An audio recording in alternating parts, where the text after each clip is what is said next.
All right, we are back. This is going to be a full day, but I'm glad. I've been looking forward to this because y'all have such good answers in this group. So, like I say, if you want to join my Facebook group, it's how to stop attracting narcissists for women only. If you can't find it on Facebook, you should be able to because it's available. It's like you can see it. It's private, but you can search it. You can search for it. But if you can't find it, just go to my website, MirandaWhiteLifeCoach.com, and go down to my links, and it's the first link on there. It's the Facebook group. So, and there's no like prerequisites or whatever. Like you can just join. You don't have to. I'm not asking questions or anything like that. So, I might put one in there, like if you want to join my what do you call it? Email list or whatever, But there's not like I don't ask anything weird. So I posted and I said, what's the hardest thing about rebuilding yourself after the narcissist? And I'm reading the questions. So this next one is from Sarah, and she says, remembering that I am in control and even muttering a single word is only feeding their need for reaction. Yes. And, yeah. So that's huge. That's a really big, the fact that you're thinking that is fantastic because you are in control. Because, and I've said this in another video, but this needs to be specific for its own video. So I'm glad that you said that because it prompted me to do what I've been wanting to do, which was make a whole video just on this idea. It's the fact that you are in control. You've been in control the entire time, and the reason for that is, the reason I say that is because the narcissist is building a fantasy. So everything that they do, their whole life and their whole world is built on shit. There's no foundation there. There's no foundation there. So they're not in control because everything they have is fake. Except maybe the money in their bank account. That's probably real. But the ideas and the goals and the fantasies that they have and what they say about themselves, what they say about you, and what they say to all their friends, and what they tell their relatives, and the story they tell about themselves, and the image that they have, especially the image they have, the things they tell themselves every day about their life and about themselves, and the way they remember things, and what they tell you, all of that, everything that comes out of their mouth is fake. And since you're dealing with somebody who has built a fake ass world, they can't be in control because none of it's substantial. It's not substantial. This reminds me of a time when I was in, like, I don't know, 6th grade in Catholic school, and we had to build, in science class, we had to build a structure that could withstand an earthquake, because we were talking about earthquakes, I guess, in science class. And this is Mrs. Trevino at St. Teresa School in New Cumberland, Pennsylvania, for anyone who knows what the hell I'm talking about. So, this is probably like, this might have been like 1996. So, in her class, me, Mike, what's that kid's name? I can't remember. I can see his face, I just can't remember. I know if I saw him again, though. But anyway, me, him, and a couple other kids got together, and we made what he decided to call the hobo hut. And the hobo hut, the foundation was a styrofoam square, probably about like that. And all we had to build was a popsicle sticks and glue, and we had to come up with the whole shit just from that. And I swear to God, our hobo hut was fucking top notch, because what happened was we had this foundation for the hobo hut. Now, let's say this is a popsicle stick, okay? Popsicle stick. The sticks, I don't know why no one thought of this. We were like the only little assholes that came up with this. No one else had this idea. But we took the sticks and buried them into the styrofoam. We shoved them down in there. Like you would put a pole in the ground. You wouldn't just push it down on the surface. You'd push it down into the dirt. So it's like, for some reason, we were the only jerks that knew that in that class, because no one else did it the way we did it. Well, let me tell you, the hobo hut held up to Mrs. Trevino doing this on the table with it. Like she was standing up and just going, and it held up. The bitch held up. And we got the we won the contest or whatever the fucking prize was. I forgot what it was. Probably, I don't know. I don't know what it was, but I just remember the Hobo Hut held up to it because the foundation was legit. It was legit. Everybody else just like glued the popsicle sticks on there. Probably laid them down flat like Lincoln logs or something. I don't know. But I mean, I just like, but it held up because this foundation was real. It was solid. And it had nothing to lie about. It was real. And I just think that, that you're the Hobo Hut because there's something fake about you. You're real. And the narcissist, because they don't have the sense and the presence of mind and the wherewithal to build a Hobo Hut and have some real ass foundation, they all their shit's fake and it falls apart. So when Mrs. Trevino takes the narcissist and shakes them up, they come apart because they were fake. That's all I got. That's all I got. So if anybody from that class ever sees this video, please comment and tell me that you know what I'm talking about. But anyway, so that's it. But yeah, you like I say, you're in control because you're working with reality, especially when and even muttering a single word is only feeding into their reaction. Yeah, it is. One of the best ways to kind of defeat the narcissist is to kind of play their game. If you're working towards breaking up or moving out or whatever it is you got to do to cut ties, sometimes it helps. It's just helpful to play along a little bit and just kind of play the game and just to shut them up until it's time to dip. This would be like, let's say you have like an aggravating job that you can't fucking stand, but you've got a backup plan. You're about to go do another job, or you're about to start your business from home, and you're just waiting it out for a few months or something like that. And you've got a job where you deal with people all day long, and they piss you off, and you could just go storming out of there and quit at any time, but it's not wise to. You want to do it the right way and do it in a way that benefits you. So that would mean waiting until you're ready to start your next job that you're going to, or you're ready to start your at-home thing or whatever it is, whatever the situation is.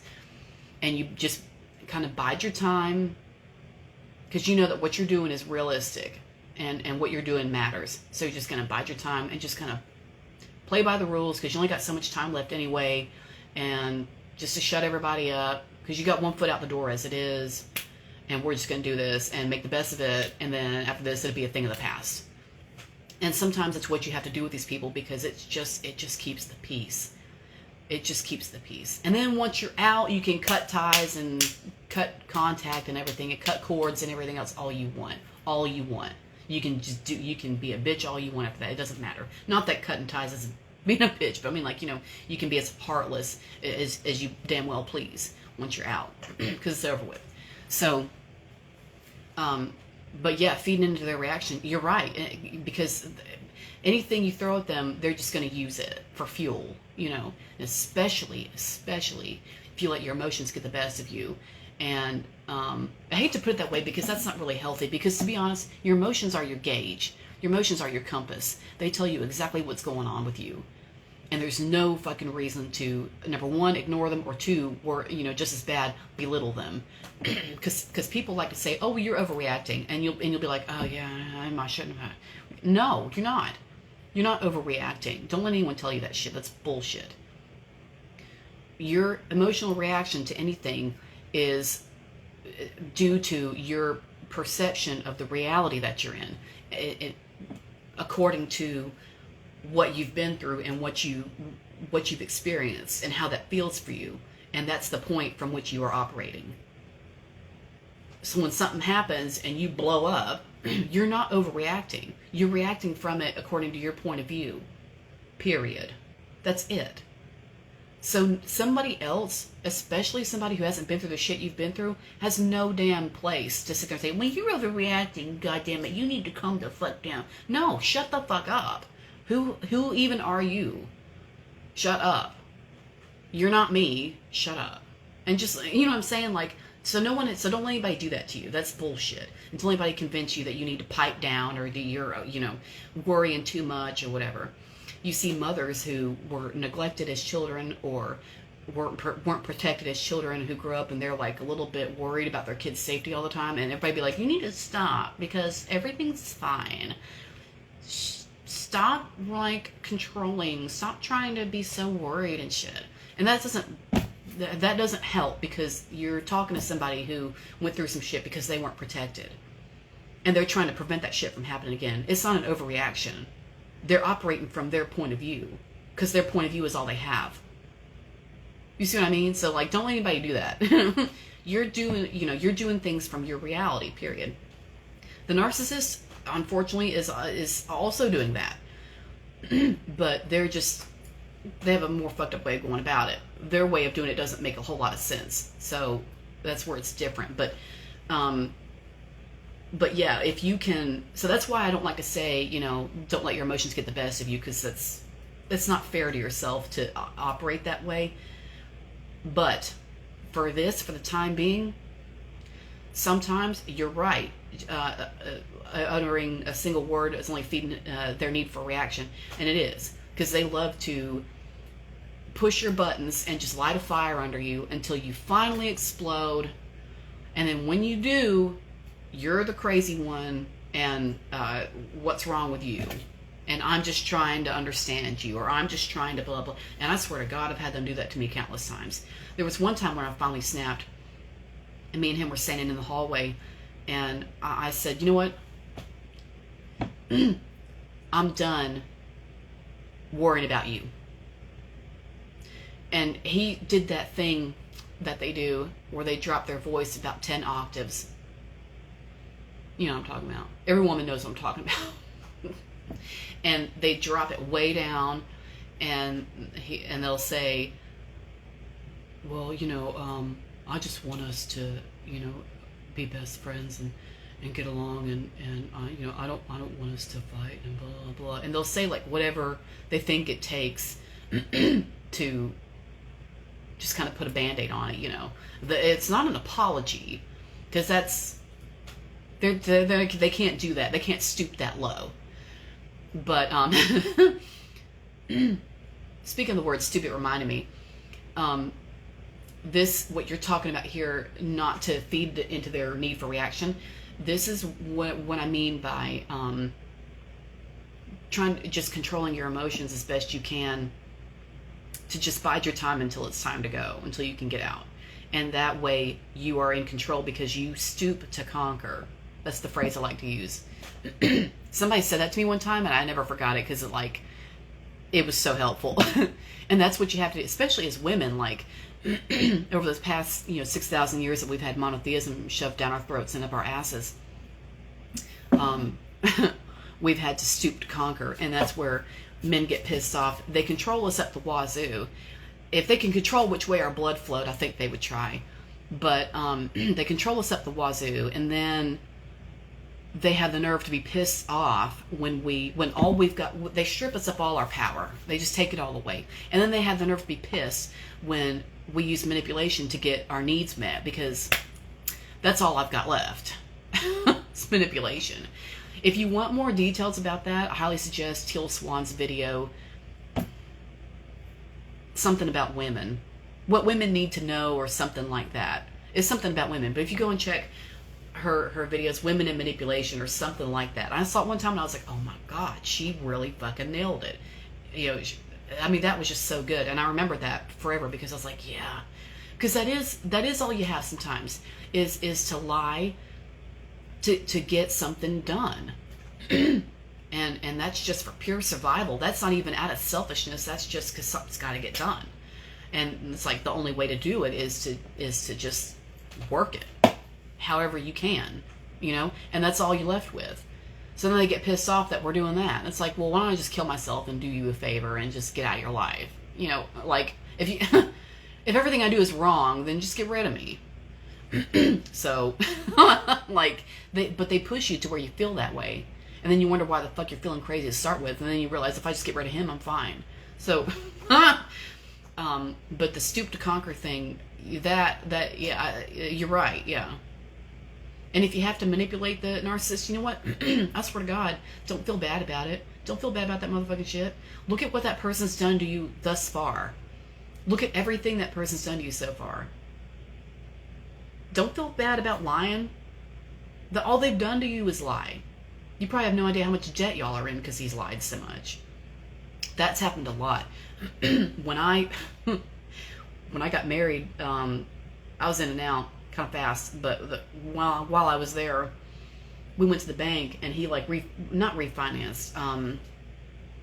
Well, no, yeah, it was something like that. And he was getting a loan to pay off the rest of the house. And what happened was the guy at the bank said that we both had to sign it, and I had to be there to sign it. I was like, why do I have to be there? Because I didn't want my fucking name on anything. And because trust me, you don't want your name on anything if you can help it. If it's his mess, let it stay his mess, whatever it is. Because in case you have to get up and go, you're not stuck on paper with anything. So I was like real fucking leery about signing it. And I was like, wait, what is this? But all it was a document that said, if the husband takes out a loan or whatever and uses the house as collateral, the wife must know about it. Which means, if was that Regions? Or was it somebody else? I don't remember. I don't remember which bank it was. But I want to say it was Regions, matter of fact, but I don't really remember. But that means that the bank was having so many problems with men taking out loans and stuff to pay for other shit and putting the house as collateral. And then the bank calls and says, well, y'all haven't paid in 6 months. You're going to have to get out of that fucking house. It's mine now. Because the bank, I swear to God, will reclaim that shit. They will get you out if you don't fucking pay. And you're done. You better fucking find somewhere else to live and pay us back. So that happened so much where the wife and the kids were just finding out that they were going to have to find somewhere else to live because he didn't pay the fucking bill. It's so bad that the wife has to drag her ass into the bank and sign the document as well, so that she knows that the house is being used as fucking collateral. So I forgot. I don't even know why I told you that story. I don't know what I was thinking about, but I mean, but if you, but you're right. Yeah, to not feed into their need for reaction, the stoop to conquer. Sometimes you just have to do it. But like I say, don't feel bad. Don't feel bad. That's why I brought that story up, because people lie. So don't feel bad about lying back. That's why I said that. Yeah. So, but that's, yeah. If you gotta do it, you gotta do it. Because what we're talking about in the end is your peace of mind. Your peace of mind and your peace in general is the end goal here. And you're, like I've said before, and I'm not ashamed to say this, this is just how I think, because this has proven to work for me in my life.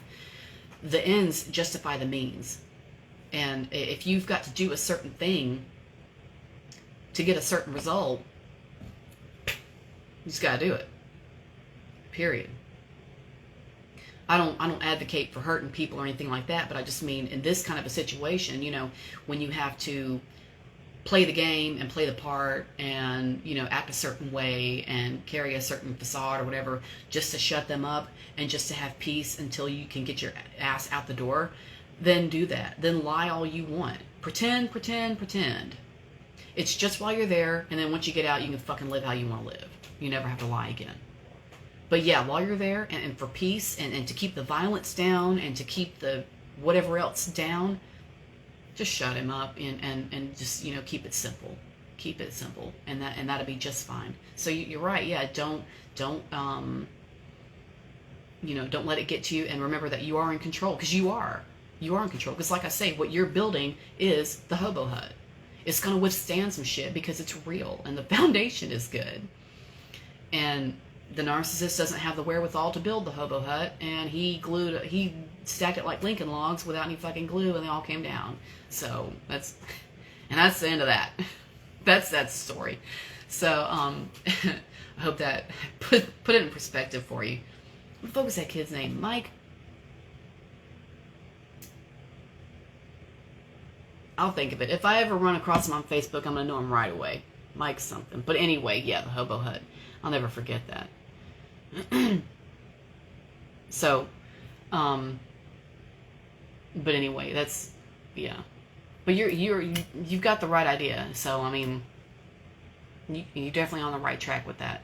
You keep your power, because you've had the power all along, and because you're learning from the situation, that's also another reason why you have the power, because you're transforming. Somebody who is transforming and learning and exploring and seeing things and understanding things that are happening in front of them, that person has power, because they know they see shit. The narcissist doesn't have an ounce of power, because they are static and they don't change and they don't learn or grow, because they've blocked all that shit out, because they'd rather just tell you what to do all the time. So they're not shit. You know what I mean? So you're right. You do have the power the whole time. So yeah, you're on the right track. Sounds good to me. You sound like you know what you're about. So I'm gonna leave it at that, and I hope that was helpful and put it into perspective for y'all. And I hope y'all like my stories. I try to remember things that like are relevant, so that I can make it make sense. But anyway, so the Hobo Hut, yeah, that was good. It was like probably the most fun I've had in that school. But anyway, so I'll leave it at that, and thanks for tuning in, and we're gonna go on to the next one. So thanks for listening.